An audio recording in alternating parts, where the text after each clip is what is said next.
ఇది ఒక బాధాకరమైన దురదృష్టకరమైన సంఘటన. దీన్ని ఎవరైతే ఇప్పటికే మీరు చూసే ఈ సంఘటన కూడా ఇప్పుడే మినిస్టర్ గారు ఎక్స్ప్లెయిన్ చేశారు. కిమ్స్ ఆసుపత్రి సమాచారం ప్రకారం వాంతులు, కడుపు నొప్పి, మూత్రం నిలిచిపోవడం, డయాలసిస్ సమస్యతో పేషెంట్లు వచ్చారు. వీళ్ళందరూ కూడా లాలా చెరువు ప్రాంతంలోని చౌడేశ్వర్ నగర్, స్వరూప్ నగర్కి చెందినవారు. క్లినికల్ పరీక్షల్లో రక్తంలో యూరియా మరియు సీరం క్రియాటిన్ స్థాయిలు పెరిగినట్లు గమనించారు. ఇమ్మీడియట్గా ఆ నమూనాలని తీసుకుని ఎక్కడి నుంచి వస్తుంది, సోర్స్ ఏంటి, అన్ని విధాలు కూడా ఎంక్వైరీ చేస్తున్నారు. ఇది ఒకసారి చూస్తే దిశ కోరుకొండ మండలం నర్సాపురం గ్రామం వరలక్ష్మి మిల్క్ డైరీ ఒక 106 మందికి మిల్క్ సరఫరా చేయడం, ఆ మిల్క్ని ఆ డైరీ నుంచి వచ్చే మిల్క్ దీనికి కారణమని ప్రాథమికంగా నిర్ధారించారు. దీనివల్ల దేశ ఇప్పటికే 4 చనిపోయారు, 8 మంది హాస్పిటల్లో ఉన్నారు, ఇంకా 2 వెంటిలేటర్ పైన ఉన్నారు.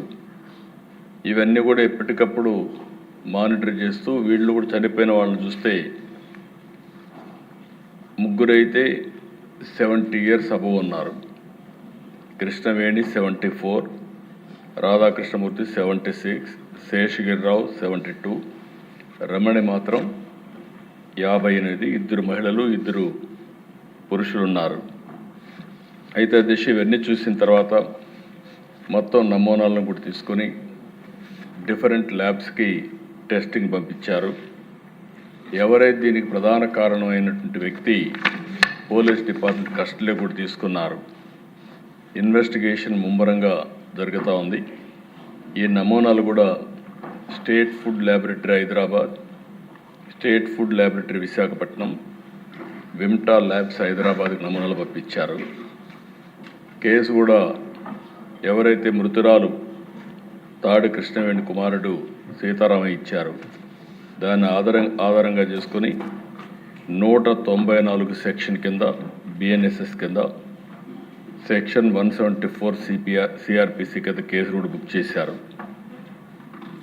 ఇతను ఎవరైతే ఆ డైరీ మెయింటైన్ చేస్తున్నాడో అద్దాల గణేశ్వరరావు, అతన్ని పోలీసులు తీసుకొని మొత్తం కూడా ఇన్వెస్టిగేషన్ చేస్తున్నారు.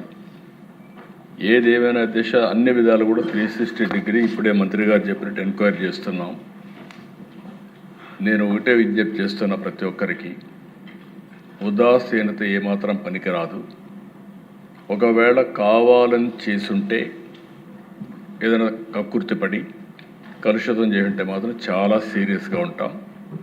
ఒకవేళ ఏం జరిగిందో మొత్తం ఎస్టాబ్లిష్ చేసి దోషులపైన కఠినమైన చర్య తీసుకుంటాం. మళ్ళా ఒకసారి విజ్ఞప్తి చేస్తున్న, రాష్ట్రంలో ఉండే ప్రతి ఒక్కరు కూడా కల్తీ చేయడం కానీ, అడల్ట్రేషన్ రావడం కానీ, ప్రజలకు ఇబ్బంది కలిగే విధంగా ఎవ్వరు ప్రవర్తించినా ఈ ప్రభుత్వం ఉదాసీనంగా ఉండదు, చాలా కఠినంగా ఉంటాం. ఆ విషయం గుర్తుపెట్టుకోవాల్సిందిగా మరొక్కసారి హెచ్చరిస్తూ, ఎవరైతే చనిపోయారో ప్రాథమికంగా 4 చనిపోయారు. ఆ 4కి ఒక 10 లక్షల రూపాయల చొప్పున ఆర్థిక సహాయం చేస్తూ, అదే సమయంలో ఎవరైతే హాస్పిటల్లో ఉన్నారో వాళ్ళని పూర్తిగా రికవర్ అయ్యే వరకు వారికి ఎంత డబ్బులైనా ఖర్చు అయినా ఆ డబ్బులు కూడా ఖర్చు పెట్టి వారికి పూర్తిగా సహకరిస్తామని చెప్పి మరొకసారి తెలియజేసుకుంటూ, చనిపోయిన కుటుంబాల పట్ల నా ప్రగాఢ సానుభూతి తెలియజేసుకుంటూ, ఆ చనిపోయిన వాళ్ళకి ఆత్మశాంతి కలిగాలి భగవంతుని ప్రార్థిస్తూ సెలవు తీసుకున్నాను.